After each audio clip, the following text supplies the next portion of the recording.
Hi, my name is Jenny McStatz, and I'm the current chair of the interdisciplinary faculty in the Franke Honors College. If you're watching this video, it's because you've expressed some questions or interest in knowing more about how to add an honors experience to an existing non-honors course. And what I mean by adding an honors experience is maybe you've asked about how to make an honors contract, or maybe you're interested in developing a co-convened section and you want to know what the differences are, what the pros and cons are, and how to go about adding honors in some way that's not necessarily just an extra lift or an extra burden for the faculty or for the student. So let me get in really briefly to the difference between contracts and co-convened sections. If you have an existing class with just a couple of students in it who are interested in developing their own individual projects with you, then an honors contract is probably the best solution. However, you'll notice that kind of model of being able to work with one-on-one with one or two or maybe even three students doesn't scale up if you're talking about a lecture of 200 where let's say 10% of them are in honors. So the advantage of a co-convened section is that on the books, it looks like there's two sections of the class, but they're offered at the same time. So let's say you've got 100 seats in the room. You might create a non-honors section, your section number 1, that's got, let's say, 90 seats. And you might create a section 101, which is an honors section, at the exact same time, the exact same place. All of the meetings are the same. There's no additional meetings required, but those 10 seats are reserved for honors students. Now, the advantage of doing it that way is not just the scale difference. You can also do it that way if you've got a very small class. That's fine too. But the advantage is that when students sign up for an honors co-convened section, they are committing to doing the honors project.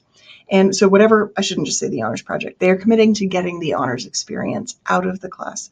So whatever that means in terms of your pedagogical design, they're in it. And they know they're getting it from the word go because they signed up for the honors version of the class, which means that you can build into your syllabus honors variations on projects, separate honors projects, separate honors experiences, however you want to structure it. And we'll come back to that part in a minute. The contract situation allows students to work with you on whatever kind of contracted project or projects you developed. But if the student decides they don't want to get honors in the class after all, or that they don't want to complete the honors experience, they can stop at any point in time, and you simply won't give them honors when you fill out grades in the books at the end of the semester on UA Access.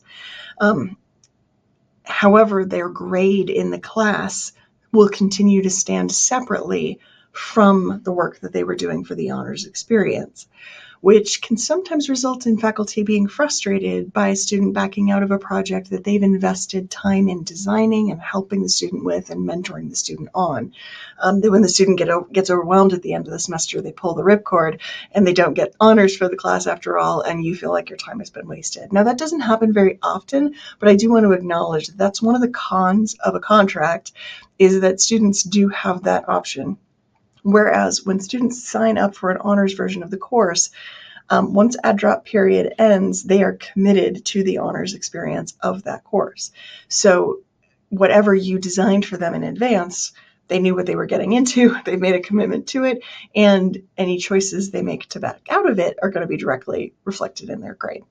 So those are some of the pros and cons, but not the only pros and cons. To me, one of the greatest advantages of offering a co-convened section is recruiting. When students are actually filling their shopping cart during the month of October or March and deciding on the classes they want to take next semester, they will see that there is an honors section of your course available, and that will attract them to the course. If there is no honors version available, they might still be attracted to the class, but they're going into it wondering whether they're going to be able to work with you to get an honors experience, knowing that it's already available, already pre-designed, and that they can ask you on the very first day, so what makes my version of the class honors, is going to hook them in a way that offering a contract doesn't necessarily provide. So you're trying to add an honors experience to your class, no matter which one of those two options you're going with. What makes the experiences that you provide and design for the course honors? So this might sound a little silly, but the acronym that I use when I'm working one-on-one with faculty is FIDDLES, FIDDLES, Fiddles. It has nothing to do with anything academic. It just helps me remember all of the different ways that you might add honors to a course. And I want to emphasize that. Lots of different ways that you might add honors to a class. There's going to be overlap with these. You don't have to at all try to treat it like a checklist and do all 7. These can be different strategies that you implement in different ways, or that can be integrated into a single project design. The flexibility and the autonomy in terms of curricular design lie in your hands, though I am here and happy to support you if there's ever anything that we can do in terms of one-on-one mentoring with curricular design. So what does FIDDLES stand for? Well, the F stands for faculty, or faculty face time, if that helps. What we always promise students with honors experiences is that they're going to get more of an opportunity to work directly with a faculty member, which means that in a class taught by a TA, or where the discussion sections are taught by TAs, an honors co-convene section should be led by the faculty member themselves, or the contract should be mentored by a faculty member themselves. So however that works out for your particular course design, giving the students a little bit more interaction with you as a faculty member is a part of thinking about that structure. In a contract situation where you're not necessarily going to add like a weekly discussion section for the honors students, right? There's a lot of ways that you might play with that, including offering to give them or requiring them to receive direct one-on-one feedback from you more than once during the semester, having you be actively involved in their rough drafts or their project proposals in a way that they would not get, that other students would not get. So lots of different ways that you can kind of get more of that faculty one-on-one time, or just greater faculty interaction with the honors students in your honors experience. The I stands for interdisciplinary. Now that we've made such a big shift in terms of our gen ed culture at the University of Arizona, you may find this one doesn't need to be added to your class quite as much, but maybe there might be ways to integrate interdisciplinarity into specific assignments that are not as interdisciplinary, or to require it or assess it in a deeper way. Again, depending very much on your discipline and the design of your course, this might already be there, or it might be something that you can enhance for the honors students. The D, the first D stands for deeper dive. There's lots of D's actually in this FIDDLES. The first one stands for deeper dive. So this is not just about making a paper longer necessarily, but giving students the opportunity to dive a little bit more deeply into the material. You may have heard language used online when people talk about interdisciplinarity about training people to be capital T people, as in, or T-shaped people, as in they are strong working laterally across disciplines, but they are also strong deeply in their discipline. So depending again on what your course is, this might be an opportunity for you to allow students to integrate their own expertise into the course material and take a deeper dive on something that they're passionate about.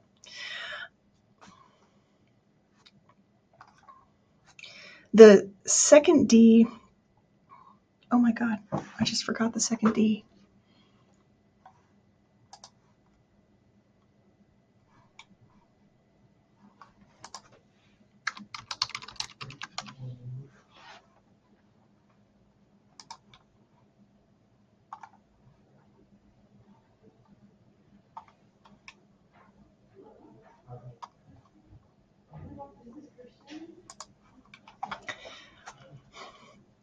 The second D stands for dimension.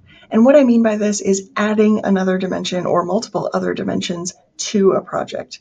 For example, if you have students looking at what research has been done in a particular area and doing sort of an overview of the latest research on a particular topic of their choosing, you could add another dimension to the honors version of that project. Again, not just adding length, but asking them to, for example, address the ethics of the research in question, or the sociocultural ramifications of the way the research was conducted, or the findings of the research.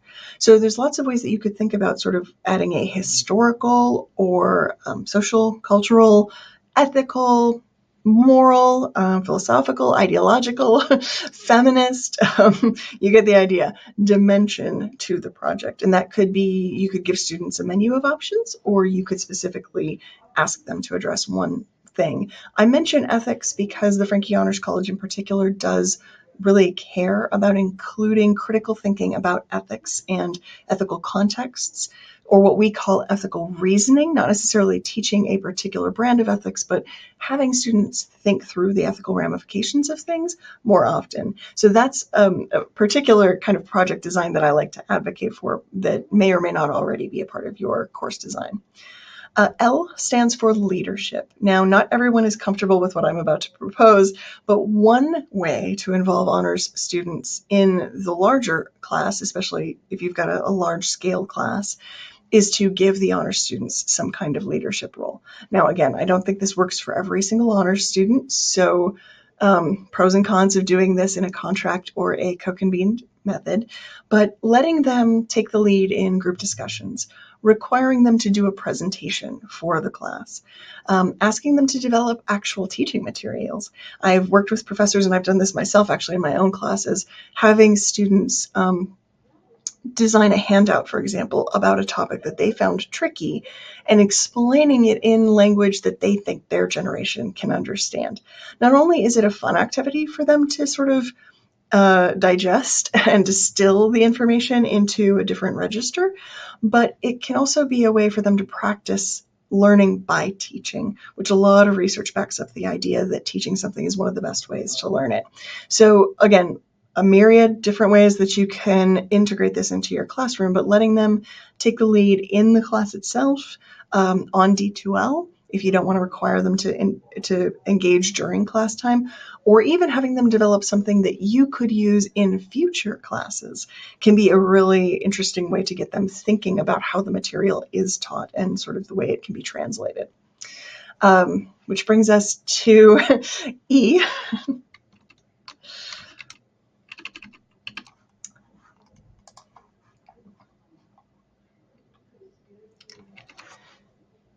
Which brings us to E, which is experiential. E for experiential. What I mean by this is, again, giving the students an experience that other students are not getting. So not necessarily just surface learning, though that's certainly an option, but also what is any sort of experiences that are adjacent to or related to your course. One of the most common examples I give is that if students have a research assignment that doesn't require them to gather any new or original data, but you can require the honor students to actually go generate their own information to do the activity with. That's an experience that the other students are not having. So that's an experiential form of learning. If you are asking them to do something involving the local community or local nonprofits, expressly requiring certain steps from the honors students, such as interviewing people or directly engaging, volunteering, etc. So any kind of experiential, service learning, place-based learning, community-based participatory pedagogy, anything kind of in that constellation of learning that you could graft onto existing assignments can be a great way to bring not only an honors dimension to the experience, but also to do so without increasing the lift for you as you assess the projects. And last but not least is student-centered. So depending again on the scale of your course, you might be able to design individual projects with individual students. We love that for the reason that it gets students very invested in the curriculum and working on something that they feel is valuable for them can often root their learning a lot more deeply. But having said that, I recognize wholly that doing individual projects is not going to work at certain teaching scales. So any way that you can find to make it student-centered, that also might mean providing them a list of options or a menu of project choices, so they still feel like they have a sense of autonomy and ways that they can tailor it to their own interests that don't necessarily increase the burden for you as an assessment on the assessment side. So FIDLS: faculty, interdisciplinary, deep dive, dimension, leadership, experiential, and student-centered. I hope that this has been helpful. If you have any specific questions or you'd like some one-on-one mentoring or even just a sounding board for some of the ideas you're considering integrating into your honors course or the honors experience of your course, please let me know if I can help. Don't hesitate to reach out. The Honors College is definitely here for you, and we would not be able to attract such a wonderful high quality of students who are just so intellectually curious and so motivated. We wouldn't be able to track them, and we can't retain them without the support of the best faculty on campus. So thank you always for what you do for our students.